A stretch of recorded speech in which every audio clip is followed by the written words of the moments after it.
वासुदेवाय धीमहि तन्नो विष्णु प्रचोदयात्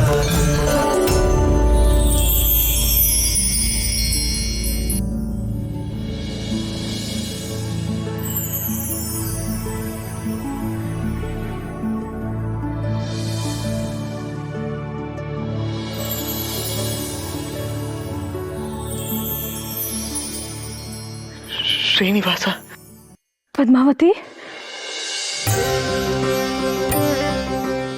ಗೋಪಿ, ನನಗೂ ಕನ್ಸು ಬಿತ್ತೆ. ನಿನಗೂ ಅಂದ್ರೆ ನಿಮಗೂ ಕನ್ಸು ಬಿದ್ದಿತ್ತಾ? ಹೌದು ಗೋಪಿ, ಕನಸಿನಲ್ಲಿ ಶ್ರೀನಿವಾಸ ಪದ್ಮಾವತಿಯರು ನಮಗೆ ಆಶೀರ್ವಾದವನ್ನು ಮಾಡಿದ್ರು. ಹಾ, ಆಶೀರ್ವಾದ ಮಾಡಿ 3ನೇ ಮಗು ಆಗುತ್ತೆ ಅಂತ ಹರಿಸಿದ್ರು. ಹರಿಸಿ ನಿನ್ನ ಮಡ್ಲಿಗೆ ಅಕ್ಕಿಯನ್ನು ಹಾಕಿದ್ರು ಗೋಪಿ. ಹೌದು, ನನ್ನ ಕನಸಲ್ಲೂ ಶ್ರೀನಿವಾಸ ಪದ್ಮಾವತಿ ಹರಿಸಿ ಮಡ್ಲಲ್ಲಿ ಅಕ್ಕಿ ಹಾಕಿದ್ರು. ಹಾಕಿ